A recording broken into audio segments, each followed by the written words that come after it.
이어서 보도록 하겠습니다. 그 다음에 2항으로 가볼게요. 6조 제2항이고요.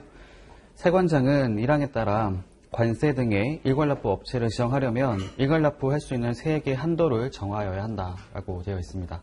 그렇죠. 한도 내에서 일괄납부할 수 있도록 한다라는 것이고요. 그 다음에 3항 1항에 따른 관세 납부 기한은 해당 일괄납부 기간이 끝난 날에 속하는 달에 다음 달 15일까지로 한다라고 하는 말이 있습니다.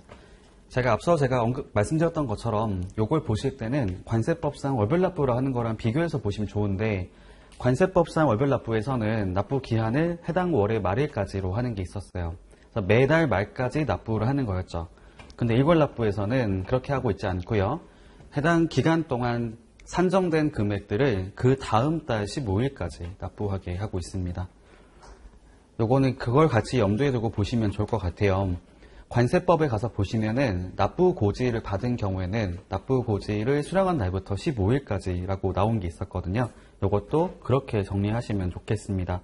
일괄 납부를 하는 것에 대해서는 그 세액을 세관장이 고지를 해줄 거거든요. 고지 받은 날부터 15일까지라고 이해하시면 될 것 같아요. 그 다음에 4항 보겠습니다. 일괄 납부 업체로 지정을 받은 자가 일괄 납부할 수 있는 세액의 한도를 조정받으려면 세관장에게 한도 조정을 신청해야 된다. 이 경우에 세관장은 추가로 담보 제공을 요구할 수 있다. 예를 들면 기존에는 내가 평균적으로 한 달이라는 기간 동안에 납부해야 될 세금이 10억이었다 라고 해서 그렇게 한도를 받았는데, 갑자기 이게 더 늘어날 수도 있는 거잖아요. 내가 수입하는 물품이 더 증가할 수 있기 때문에 10억 가지고 안 될 것 같다 라고 하는 게 있으면은 그때는 한도를 조정해 달라라고 신청할 수 있다는 것이고요. 세관에서는 채권 납부가 필요해 보인다면 담보를 제공하라고 요구할 수 있다는 것입니다. 다음에 5항 세관장은 관세 등의 일괄납부 업체로 지정을 받은 자가 제1항 각호의 어느 하나에 해당하면 그 지정을 취소하도록 하고 있습니다. 그게 위에 올라가 보시면 1항 각호 나온 게 있었잖아요. 요거는 관세 채권 확보가 곤란한 경우라고 말씀드렸죠. 요 사유에 해당이 되면 일괄납부 업체의 지정을 취소를 할 수 있는 게 아니라 반드시 취소하게 되어 있습니다.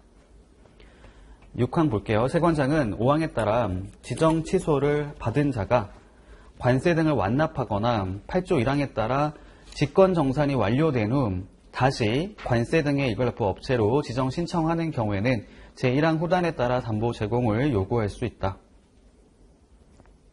지정 취소를 받았는데 세금을 다 내거나 아니면 직권 정산이 끝나고 나서 다시 재지정 신청을 하는 경우에는 그때 담보 제공 요구하고 할 수 있다라고 되어 있습니다. 7항 이거에 관련된 필요한 기준과 절차는 관세청장이 정할 수가 있다라고 해서요. 고시로 위임을 하는 부분들이 나와 있습니다. 세부적인 내용들은 고시에 규정하겠다라고 했던 거고요. 다시 앞으로 와보겠습니다. 그 다음에 시행령 제3조, 앞서 말씀드렸던 작년에 나왔던 기출문제가 되는 거고요. 담보물의 종류 및 담보 제공 절차라고 나와 있는데 1항이 담보물의 종류고 2항부터 나머지들은 담보 제공 절차라고 이해하시면 되겠고요. 1항 보겠습니다. 세관장이 관세 등의 일괄납부 업체로 지정받으려는 자에게 요구할 수 있는 담보물의 종류는 다음 각호와 같다. 이 내용들은 관세법상 제공 가능한 담보의 종류하고 비교해서 보시면 더 좋을 것 같고요. 1호 금전, 2호 국가 또는 지자체가 발행한 채권 및 증권, 3호 은행 지급보증, 4호 납세보증 보험증권, 5호 신용보증, 6호 또 기술보증 및 신용보증 이렇게 나와 있습니다. 일단은 관세법과 비교해 본다면 좀 다른 점들이 눈에 보이는데요. 일단 금전은 다 똑같은 거고 2호에 가면 국가 또는 지자체가 발행한 채권 말고도 증권도 포함되어 있습니다. 참고로 관세법에서는 증권은 포함되어 있지 않았거든요. 국채와 지방채만 들어갔었지 증권은 들어가 있지 않았는데 환태법상에서는 증권도 인정해주고 있고요. 다음에 3호 같은 경우 은행 지급보증, 5호에 보면 신용보증, 6호에 기술보증, 신용보증 써 있는데 요 내용들은 관세법에 가서 보면은 세관장이 인정하는 보증인의 납세보증 써 있었죠. 거기에 다 들어가는 내용들입니다. 거기에 있던 내용들을 하나씩 풀어서 이렇게 말을 했다고 보시면 돼요. 다음에 나머지는 납세보증, 보험증권이네요. 그러면 다른 게 뭔지 봤더니 부동산이 빠진 것 같아요. 그렇죠. 부동산. 관세법에서 부동산은 두 가지 나온 게 있었잖아요. 토지, 보험에 가입된 등기 또는 등록된 건물 등이 나온 게 있었는데 그거는 환급특례법 상에서는 담보로 인정하지 않고 있습니다. 그죠? 그렇게 보시면 될 것 같고요. 그 다음에 세관장이 인정한 유가증권이라 하는 것도 여기에 들어가 있지 않은 것 같아요. 그것까지도 빠져 있습니다. 그거 외에 나머지들만 해당되는구나. 그러니까 따져본다면 관세법상의 담보 제공 가능한 담보가 더 많다라는 거죠. 환급특례법에서는 이렇게 나열되어 있긴 하지만 한번 정리를 해봤더니 관세법상에서 인정하는 담보보다는 종류가 적다라고 얘기할 수가 있겠습니다. 아무튼 종류는 다르다라는 거를 말씀드리고요. 그 다음 2항 보겠습니다. 담보를 제공하려는 자는 제공할 담보의 종류, 수량, 금액 등을 기재한 담보 제공서를 세관장에게 제출하도록 하고 있습니다. 그래서 담보 제공서라는 것이 있다라고 이해하시면 되는 거고요. 거기 안에 보면 담보물의 종류, 수량, 금액 등이 기재되어 있다라는 겁니다. 그 다음에 3항, 담보를 제공하고자 하는 자는 일괄납부하고자 하는 세액에 상당한 담보를 포괄하여 수입신고 전에 제조장을 관할하고 있는 세관장에게 제공하게 되어 있습니다. 여기 보니까 세관장의 괄호가 나오는데 주된 사무소에서 환급 업무를 취급하는 경우에는 그 주된 사무소를 관할하는 세관장을 말하며 이하 관할지 세관장에게 세관장이라고 한다라고 되어 있네요. 이렇게 정리가 가능할 것 같아요.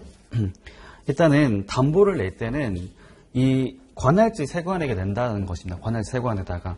관할지 세관이라는 것이 어떻게 되어 있는지 기준을 보니까 제조장을 관할하는 세관장을 말한다라는 것이죠. 관할지 세관장이라는 것은 제조를 하는 사업장을 관할하고 있는 세관을 관할지 세관이라 부른다는 것입니다. 다만 주된 사무소에서 환급 업무를 취급하고 있다면 해당 사무소를 관할하고 있는 세관장을 관할지 세관장이라 부른다는 것입니다. 그 다음에 4항 제3의 규정에 불구하고 수입신고할 때마다 관세 등에 대한 담보를 제공하고자 하는 자는 수입신고 시에 통관지 세관장에게 담보를 제공할 수 있다라고 되어 있네요. 정리를 해보겠습니다. 3항에 나와 있는 거는 포괄담보를 말했던 거였어요. 포괄담보. 3항은 포괄담보였던 거고 4항은 개별담보를 말하는 것입니다. 포괄담보 제공할 때는 아까 말씀드렸던 것처럼 관할지 세관장에게 제출한다는 거였는데 4항에 나와 있는 거는 개별담보 말하잖아요. 개별담보로 제공할 때는 관할지 세관이 아니라 통관지 세관에 제공하도록 하고 있습니다. 제공할 수 있기 때문에 반드시 제공하는 건 아니지만 관할지 세관에도 할 수가 있고 통관지 세관에다가도 할 수 있다라는 얘기를 하는 것이죠. 이런 게 있어요. 저희가 관세법에 보시면은 관할지 세관을 말할 때는 보통 통관 같은 경우는 물품의 소재지를 갖고 보는 것이 있거든요. 소재하고 있는 장소를 관할한 세관을 가지고 말을 하는 것이 있는데 여기 나와 있는 환급특례법상 환급은 그 업체가 소재하고 있는 주소지를 가지고 관할지 세관을 정하고 있거든요. 그게 아까 보셨던 제조장 관할 세관이라고 하는 곳이죠. 통관지 세관이 그렇게 중요한 게 아닙니다. 환급에 관련해서는. 하지만 개별로 할 때는 통관할 때마다 담보를 내게 할 수 있다는 거죠. 그 세관에다가. 넘어가 보겠습니다. 6항. 법제 6조 1항 5호에서 대통령령으로 정하는 경우라는 것은 다음의 어느 하나에 해당하는 경우를 말한다. 1호. 최근 2년간 계속해서 수입 실적이 없는 경우. 2호. 파산, 청산 또는 개인회생 절차가 진행 중인 경우. 다음에 3호. 수입 실적, 자산, 영업이익, 수입 물품의 관세율 등을 고려할 때 관세 채권 확보가 곤란한 경우로서 관세청장이 정하는 요건에 해당하는 경우라고 되어 있습니다. 이게 어떤 구조를 갖고 있는 거냐면 법률에서는 앞에 나왔던 특정된 거 말고는 대통령령으로 위임을 했던 것이고 대통령령에서는 이렇게 특정하는 것도 좀 나열하는 것이 있었다가 그 밖의 내용들은 관세청 고시로 위임하겠다라고 얘기한 것이죠. 이 내용들도 앞서 제가 언급했었던 관세법 248조 2항의 내용과 동일합니다. 거기도 마찬가지인 것이 법률에 나와 있는 것이 있고요. 시행령에 나와 있는 것이 있는데 그 내용이 똑같습니다. 그래서 이거는 뭐가 됐건 간에 한 번은 암기가 필요하다라고 말씀드릴게요. 하나만 암기하시면 둘 다 공통되는 거기 때문에 쓰는 건 어렵지 않을 거라 생각합니다. 6항에 가서 봤더니 세부적인 그런 절차에 대한 내용들은 관세청장이 정한다. 이것도 고시로 정한다라고 되어 있습니다. 자, 그러면 다시 기출문제를 한번 확인해 볼게요. 관세 등의 일괄납부 등에 보시면 맨 마지막에 나왔던 문제 있잖아요. 작년 나왔던 문제를 한번 다시 보겠습니다. 첫 번째 무릎이 뭐냐면 일괄납부 업체로 지정받으려는 자에게 요구할 수 있는 담보물의 종류를 4가지만 쓰고 라고 되어 있고, 두 번째 그 제공 절차를 설명하시오 라고 되어 있습니다. 요게 아까 보셨던 시행령 제5조를 말을 하는 것이죠. 5조. 3조. 네, 3조를 말하는 것이죠. 제3조에 나왔던 내용들을 그대로 물어봤던 것인데, 담보물의 종류는 그 내용 6개 중에서 4가지만 쓰라고 했던 거였습니다. 어렵지 않았던 문제라고 생각하고요. 내가 이걸 몰랐다 하더라도 관세법상에 나와 있는 것들만 썼어도 어느 정도는 맞췄겠죠. 네, 그 부분들. 당연한 거지만 금전은 썼을 것 같고요. 금전. 네, 이런 것들을 말씀드립니다. 넘어갈게요. 그 다음에 법률 제7조로 가보겠습니다. 정산에 대한 얘기를 하는 것이 있어요. 아까 위에 봤던 6조에서는 일괄납부라 해가지고요. 내가 원래는 수입할 때마다 세금을 냈어야 되는 것인데 그거를 개별 건만 내는 것이 아니라 일정한 기간을 단위로 해서 내는 것이 나온 게 있었고요. 7조에서는 정산 얘기하고 있습니다.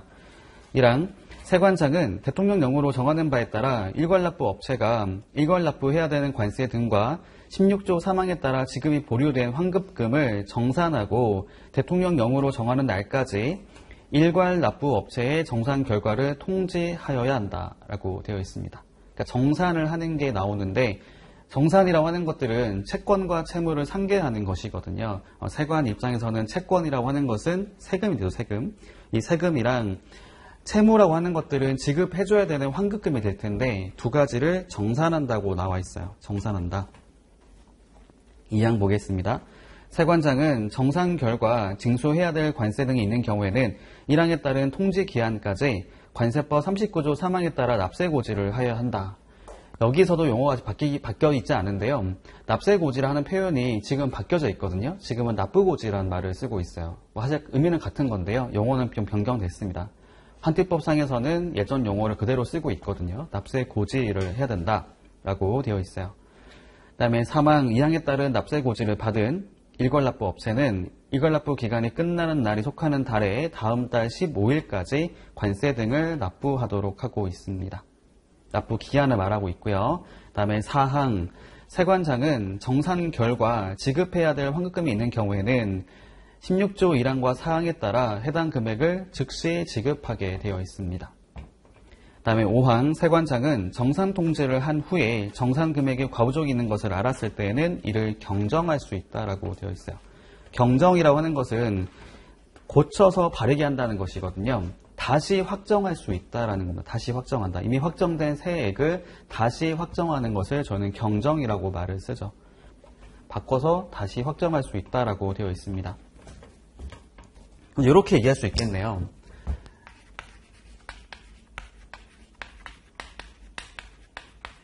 어떤 업체가 일괄납부 업체로 지정됐다라고 했을 경우에는 기간을 단위로 해가지고 납부해야 될 세금을 한꺼번에 낼 수 있게 하고 있는데, 이거랑 아까 보셨던 이제 지급이라고 하는 거 있죠. 지급해야 될 환급금이 있다고 했을 때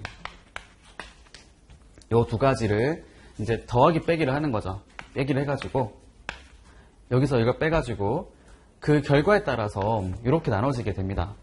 지금 납부하는 것이 납부해야 될 게 있다고 했을 경우에는 고지를 한다는 것이고요. 고지를 해서 징수를 한다는 것이고, 환급을 할 게 있었을 때는 이 환급을 즉시 한다라는 것이죠. 이렇게 나눠지게 된 겁니다. 옆으로 가볼게요. 시행령 6조 정산통지 보겠습니다. 1항 세관장은 다음의 사항이 포함된 정산 결과를 통지하여야 한다라고 되어 있고요. 1호, 2호, 3호는 정산통지 사항이라고 볼 수 있겠습니다. 1호 일괄납부해야 되는 관세 등의 내역, 2호 지급이 보류된 환급금의 내역, 3호는 그 결과죠. 납부해야 되는 관세 세액 또는 지급해야 될 환급액이라고 되어 있습니다. 뭐 어렵지 않네요, 그죠? 관세, 환급금, 그 결과 이렇게 세 가지로 나와 있는 것이고요. 다음 2항 보겠습니다. 대통령령이 정하는 날이라는 것은 제2조 1항에 따른 일괄납부 기간이 종료된 달에 다음 달 1일을 말한다 라고 되어 있고요. 그게 아까 왼쪽에 보셨던 7조 1항을 말하거든요. 그러니까 이렇게 볼 수 있겠네요. 1개월 단위로 했다. 한다면은 1개월이 끝나고 바로 다음 달 첫날에 1일자로 해가지고 납세 고지를 한다라는 것입니다. 납부 세금이 있다면 그 얘기한 것이고요. 다음에 사망, 법제 7조 사망에 따라 일괄납부 업체가 납부한 관세 등은 관세 등에 대한 정산 결과를 통지한 세관장의 세입금으로 한다. 정산 결과를 통지했던 세관에 입금이 된다는 거죠. 세입금 계정에 들어간다라는 거였습니다. 네, 넘어가도록 할게요. 그 다음에 제8조 보겠습니다. 법률 제8조. 직권정산. 자, 직권정산이 나오는데 바로 위에 나왔던 7조와 다른 점이 있어요. 7조에서 말하는 정산은 일반적인 경우를 말하는 것이고 밑에 나왔던 직권정산은 뭔가 문제가 있을 때 바로 정산을 하는 거라고 보시면 됩니다. 이랑 세관장은 대통령령으로 정하는 사유가 발생한 경우에는 채권 확보를 위하여 납부 기한이 도래하지 아니한 관세 등과 지급이 보류된 환급금을 즉시 정산해야 된다라고 되어 있습니다. 그렇죠. 지금 뭔가 문제가 발생했다라고 보시면 되는 거고요. 그게 어떤 문제가 될 거냐면은 관세 채권 확보가 곤란한 상황이 발생했다라고 보시면 될 것 같아요. 오른쪽에 그 사유가 나와져 있습니다. 직권정산이라고 되어 있고 2호에 보니까 법 제23조, 그다음에 관세법 268조의 2부터 해가지고 관련된 규정을 어겨서 처벌을 받은 경우라고 되어 있죠. 처벌받은 경우를 한다면은 그거네요. 징역형을 선고받거나 벌금형을 선고받거나 아니면 통고처분을 받은 경우를 말할 것입니다. 다음에 3호, 관세 등의 체납이 발생된 경우 다만 독촉기간 내에 자진납부하는 경우를 제외한다. 저희가 이런 절차들을 흘러가게 되거든요. 저희가 정해진 납부 기한이 있을 거잖아요. 납부 기한 안에 납부를 하지 않았다고 하게 되면 일단 요거는 저희가 미납 또는 체납이라 말을 쓰게 됩니다. 두 개 차이가 뭐냐면 미납이라고 하는 것은 그 세관으로부터 고지받지 않은 거를 내가 안 낸 거를 미납이라 말을 쓰고 있고요. 고지받은 세금을 안 낸 거는 저희가 체납이라 말을 쓰고 있어요. 체납. 아무튼 납부하지 않은 게 있다고 했을 때는 바로 징수하는 것이 아니라 이 징수하는 세관에서는 납부 독촉이라는 것을 먼저 하게 됩니다. 독촉은 빨리 달라는 거잖아요. 이게 일종의 경고라고 이해하시면 돼요. 경고. 사전 경고를 날리는 것이거든요. 그게 뭐에 대한 경고가 되는 거냐면 다시 정해진 기한까지 납부를 안 하면 강제로 징수하겠다라고 할 수가 있습니다. 납부 독촉은 강제 징수를 하기 전의 절차라고 보시면 돼요. 경고를 하는 거죠. 지금 기한은 체납된 상태이기 때문에 언제까지 납부하세요. 납부하지 않으면 저희가 강제로 징수합니다. 라고 들어가는 겁니다. 강제 징수라고 하는 것들은 이제 물품을 압류하고 매각하는 절차를 말하거든요. 강제로 저희가 압류해서 처분할 수 있다라고 얘기하는 겁니다. 다시 보시면 체납이 발생했다는 것은 일단 여기 나와 있는 그 내용들 있잖아요. 일괄납부에 대한 정산을 하는 것들은 다 고지로서 행해지는 것이거든요. 납세 고지를 하는 거기 때문에 납부 기한에 납부를 안 하면 이거는 체납이 발생했다라고 얘기할 수 있습니다. 앞서 제가 말씀드렸잖아요. 미납이랑 체납은 같은 말은 아니거든요.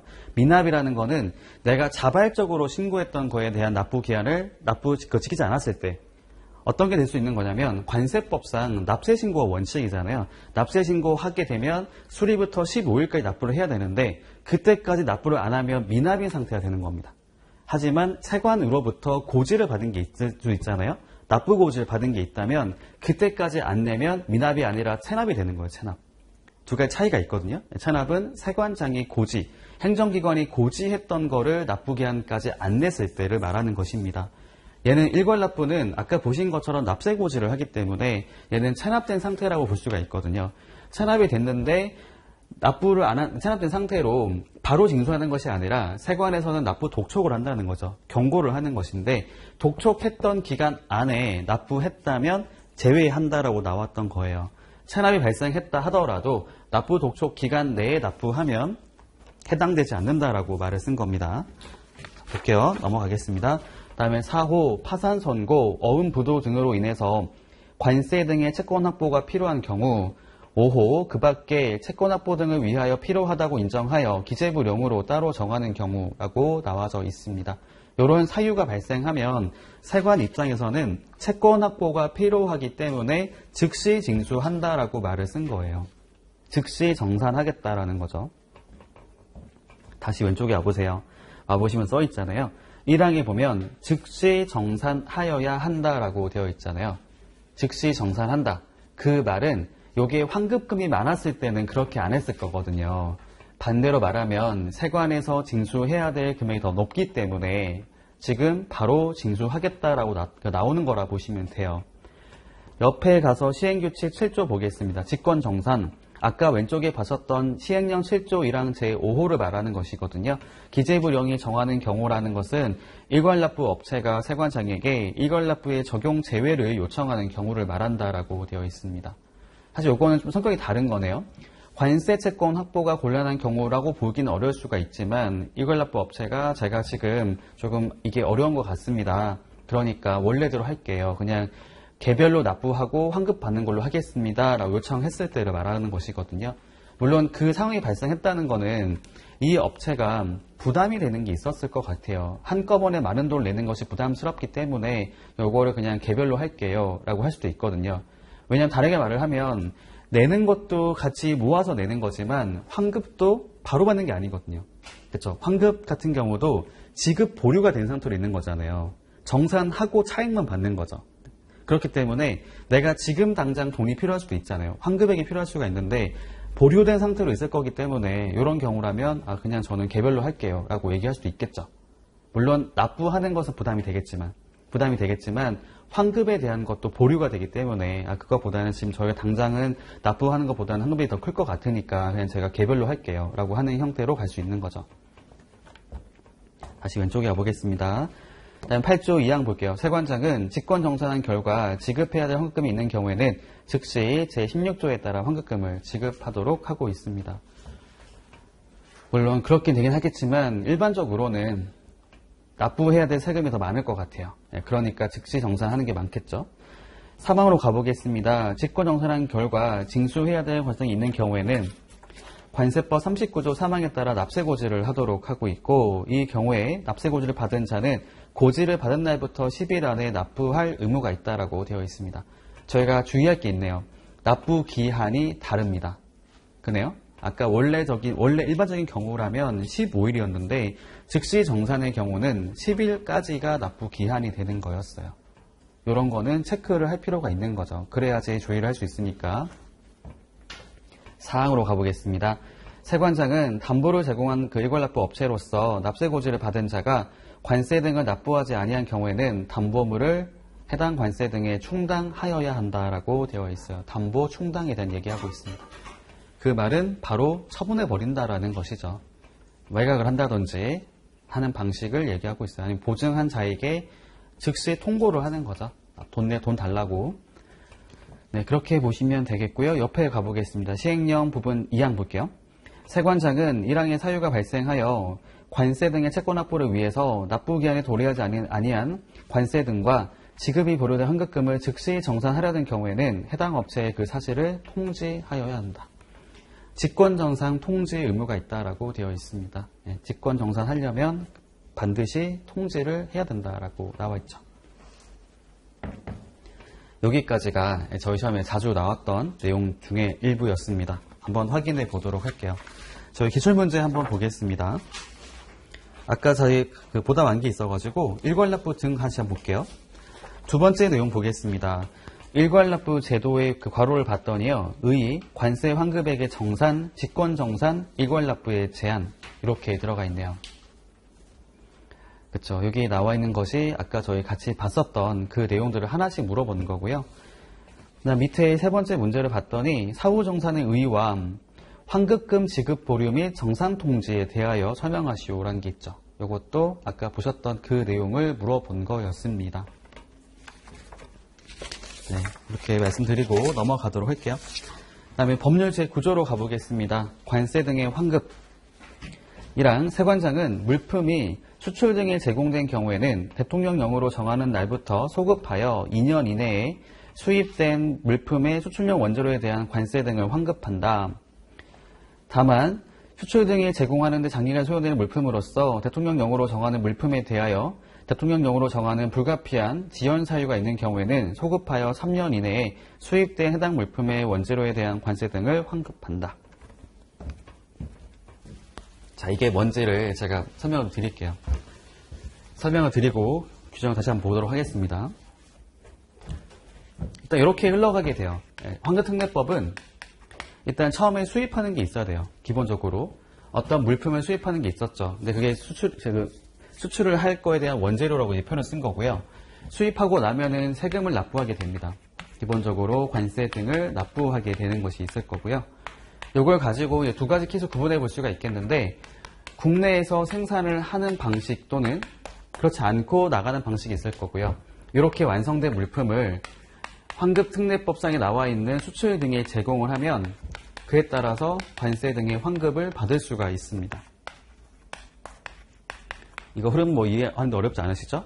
수입해서 세금 낸 거에 대해서 이 수출을 하게 되면 거기 투입됐던 원재료에 대해 납부했던 세금만큼을 환급받는 제도라 보시면 되거든요. 이렇게 가게 되는데,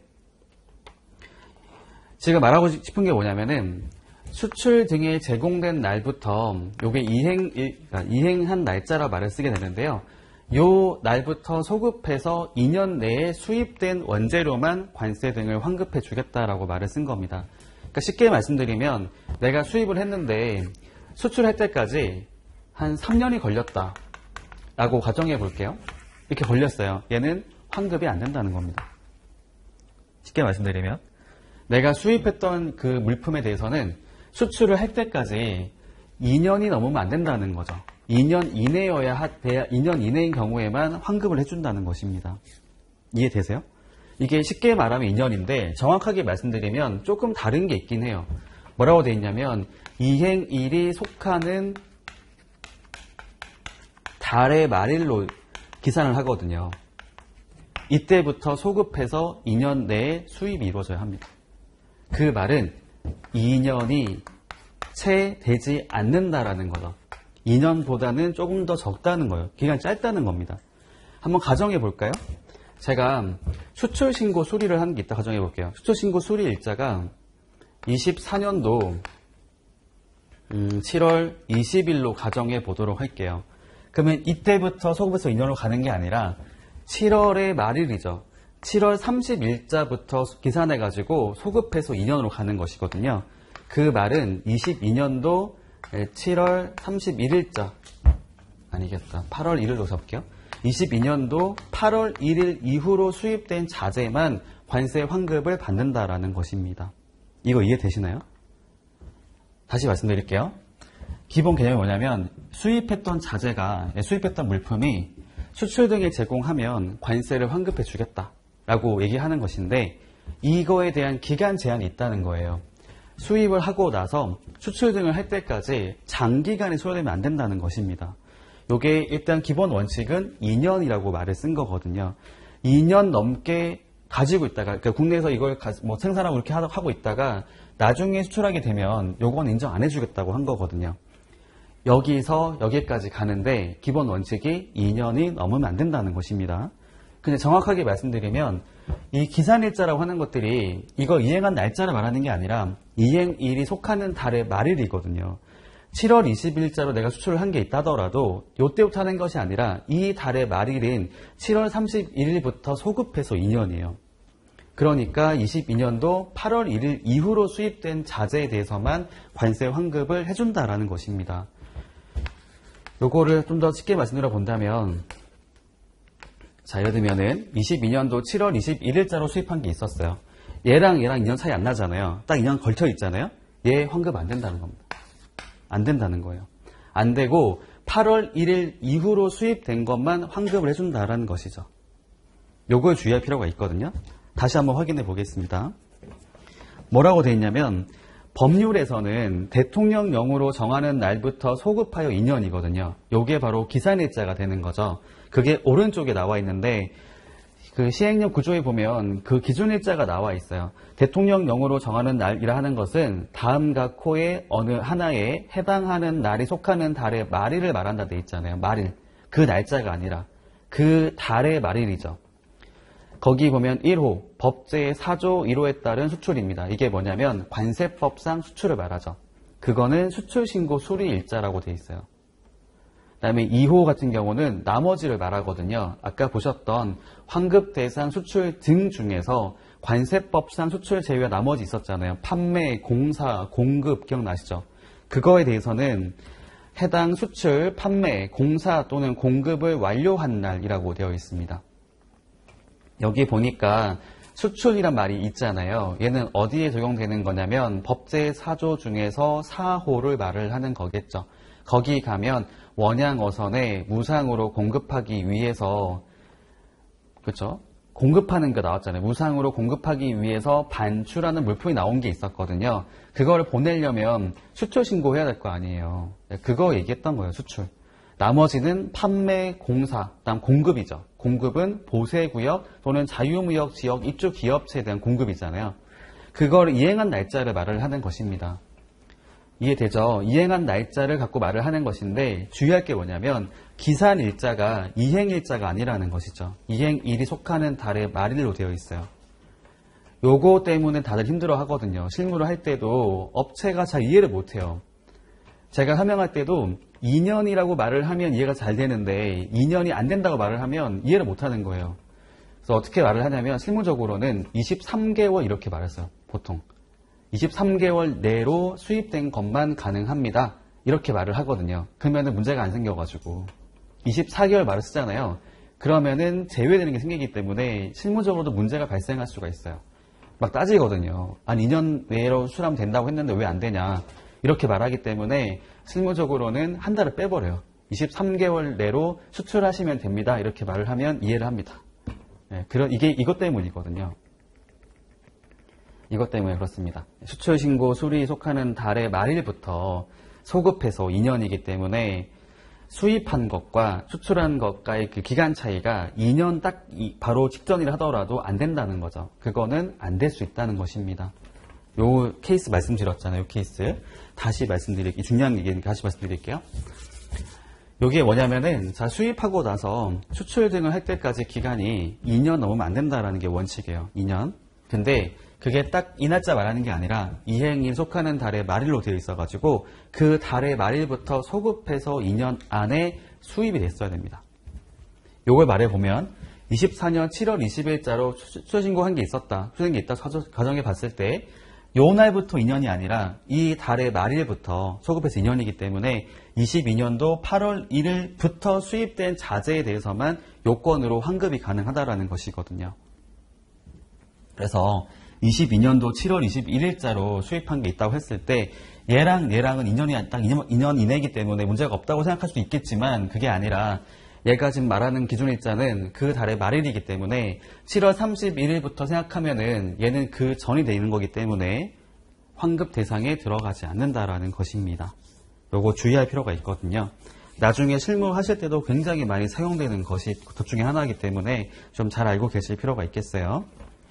다시 왼쪽에 가보겠습니다. 자, 구조 1항에 보면은 본문에서는 원칙을 말했고요. 단서에서는 예외를 말하고 있거든요. 예외를 봤더니 이런 게 있었어요. 수출 등에 제공되는 데에 장기간에 소요되는 물품으로서 한번 끊어보시고요. 대통령령으로 정하는 물품이죠. 특정한 물품에 대해서는 대통령령으로 정하는 불가피한 사유가 있는 경우죠. 그게 있으면 3년으로 한다고 되어 있어요. 3년. 2년이 아니라 3년이죠. 이건 예외적인 경우를 말하는데 여기에 적용되는 거는 물품도 한정되어 있고요. 사유도 한정되어 있습니다. 일단 옆으로 가볼게요. 제 구조 밑에 구조 2 먼저 보겠습니다. 구조 2 아까 보셨던 그 단서 얘기하는 것인데 이랑 단서에서 대통령령으로 정하는 물품이란 대외무역법에 따른 플랜트 수출에 제공되는 물품을 말한다라고 되어 있습니다. 플랜트 수출은 아무래도 장기적인 기간이 필요할 수밖에 없어요. 발전소 제가 말씀드렸잖아요. 이런 것들을 만드는 데는 오랜 시간이 걸리기 때문에 그런 물품이라면 특성을 감안해서 3년을 해주겠다라는 걸로 이해하시면 되거든요. 다음 밑에 2항 보겠습니다. 불가피한 사유라고 하는 것은 무역 상대국의 전쟁, 사변, 천재지변 또는 중대한 정치적, 경제적 위기로 인해서 불가피하게 지연되었다라고 관세청장이 인정하는 경우를 말한다라고 되어 있습니다. 이거는 일반적인 경우가 아닌 거잖아요. 제가 그걸 한번 검토한 적이 있었거든요. 저희 업체 중, 거래업체 중에 하나가 아까 말씀드렸던 요 기간 있잖아요. 요 넘긴 데가 있었어가지고 업체한테 환급 못 받는다 말을 해야 되는데 너무 좀 그런 거예요. 아예 좀 되게 좀 그게 힘들었어가지고 막 고민을 해봤죠. 3년짜리가 있었네. 라고 봤는데 딱 보니까 안 될 것 같은 거예요. 보니까 플랜트 출도 아닐 뿐더러 그 상황도 일반적인 상황이 아니었던 거잖아요. 그래서 결국에 말했습니다. 환급을 못 받으실 것 같습니다. 라고 얘기를 했죠. 근데 그걸 제가 왜 힘들었던 거냐면은 처음에 말을 할 때 제가 실수를 했었거든요. 그냥 2년 안에, 그러니까 그 수출 신고 수리일부터 2년 내로 수입된 게 있었으면은 환급 됩니다라고 제가 말해버린 거예요. 근데 그게 아니었던 거죠. 아까 같은 케이스 발생해가지고 요 말을 못 하겠는 거예요. 된다고 했다가 안 된다고 말하기 너무 힘들잖아요. 그래서 제가 고려해봤던 게 예외가 인정되지 않을까 했는데 안 됐다는 거죠. 그래서 그때 한번 혼난 적이 있었어요. 업체가 되게 뭐라 하더라고요. 당연히 뭐라 하겠죠. 된다고 해놓고 안 된다고 하니까. 네, 그런 일이 발생한 적이 있었어요. 실무적으로도. 다시 위로 올라가 보겠습니다. 구조 2항 볼게요. 여기까지 좀 볼게요. 2항 본문에 따라 관세 등을 환급하는 수출용 원재료는 1항에 따른 기준일부터 소급하여 2년 안에 다음과 코의 어느 하나에 해당하는 수입신고, 수리, 반출 승인, 득실반출 신고, 거래 등이 행하여 진 것이어야 한다. 자, 묶어보겠습니다. 1호, 2호, 3호는 수입에 대한 얘기하는 겁니다. 수입 통관 얘기하는 거죠. 일반적인 수입 통관 절차를 보시면 수입 신고하고 수리가 되고 반출하는 거겠지만 통관 절차의 특례라고 하는 것이 있거든요. 수입 신고 수리 전이라도 반출 승인 받아서 반출할 수가 있는 게 있고 수입 신고 전이라도 즉시 반출 신고하고 나가는 게 있을 수 있잖아요. 그 상황들을 말하고 있는 겁니다. 1호, 2호, 3호는 다 수입 통관을 했던 걸 말하는 것이고 4호는 국내 거래한 걸 말하는 거죠. 수출용 원재료가 법제 5조 3항에 따른 내국 신용장 등에 의해서 거래된 경우에는 최후의 거래라고 되어 있습니다. 이게 뭘 말하는 걸까요? 아까 이제 두 가지 말하는 것인데 첫 번째 1항에서는 이걸 말했던 거고요. 수출 등의 이행 기준일자를 말했던 것이고 2항에서는 요 날짜를 말하고 있는 거예요. 요 날짜. 그렇죠? 이 수입했던 거 있잖아요. 요거의 기산일자를 설명하고 있는 것입니다. 1항은 요거에 대한 기산일자를 말하죠. 기준일자. 얘는 2항에서는 요거에 대한 기준일자를 말하고 있다고 보시면 돼요. 이거 있죠. 수입했다고 보는 날짜를 뭘로 잡을 거냐라고 설명하고 있는 거죠. 2항에서. 그쵸? 그게 수입 통관했던 게 있을 때는, 그러니까 물품 외국에서 국내로 가져온 게 있을 때는 뭐 수입신고 수리된 게 있으면 그 날짜. 그 전에 다른 절차 이한 게 있었다고 한다면 그 날짜로 한다는 것입니다.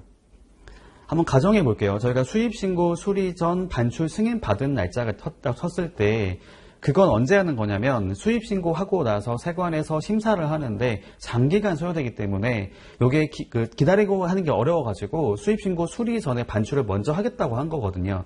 세관이 동의를 한 거잖아요. 그러면 반출 승인 날짜하고 수입신고 수리일자는 또 다를 겁니다. 다르긴 하지만 그 경우에는 수입신고 수리일자가 아니라 수입신고 수리 전 반출 승인일자를 가지고 계산하겠다고 하는 거죠. 요 내용은 관세법 제8조도 나와 있거든요. 기간의 계산을 가서 보시면 수입신고 수리 전 반출 승인을 받은 물품의 경우에는 그 승인일자를 수입신고 수리일자로 본다고 한 게 있었잖아요. 그거랑도 연결되는 거라고 볼 수 있겠어요. 즉실반출 신고한 경우가 있다고 했을 때는 나중에 수입신고하고 수리가 될 거 아니에요. 근데 그 날짜로 본다는 게 아닙니다. 그 전에 즉실반출 신고한 날짜를 가지고 하겠다는 것이죠. 이해할 수 있을까요? 그 다음에 4호 같은 경우에는 여기서는 국내 거래 얘기하고 있잖아요. 이게 왜 나와 있는 거냐면 앞쪽에 가서 보면 법제 5조로 가면 3항에 그 말을 하는 게 있었거든요. 일반적인 수입 거래가 아니라 하더라도 수입으로 간주하는 게 있었어요. 법제 5조 3항에 보면 나오잖아요. 내국 신용장 등에 의해서 국내 거래했을 때는 원래 이건 수입이 아니지만 환급특례법에서는 수입으로 간주할 수 있다라고 돼 있잖아요. 수입으로 볼 수 있다고 나와 있죠. 수입으로 간주된 거를 말하거든요. 그거를 말을 하고 있는 겁니다. 다시 돌아와 보시면 시행령 구조의 2항의 1, 2, 3호는 정말 말 그대로 외국에서 국내로 물건을 가져온 거를 전제로 매개하는 것이고요. 4호 같은 경우에는 국내 거래를 한 거긴 하지만 환급특례법 제5조 3항에 따라서 수입으로 간주하는 경우를 말하고 있는 것이죠. 그러면 그 물품을 거래한 날짜라고 얘기하거든요. 그거는 그 물품을 구매한 날짜가 되겠죠. 구매일자. 그때부터 계산해서 아까 말했던 여기까지 가는 데 있어서 2년이 넘으면 안 된다라고 얘기했던 겁니다. 조금 복잡하긴 하죠. 복잡하긴 하지만 한번 정리하고 계시면은 또 정리하는 게 어렵지는 않다라고 생각해요. 네, 일단은 여기까지 볼게요. 여기까지 보고요. 저희 밥 먹고 와가지고 나머지 내용도 이어서 보도록 하겠습니다.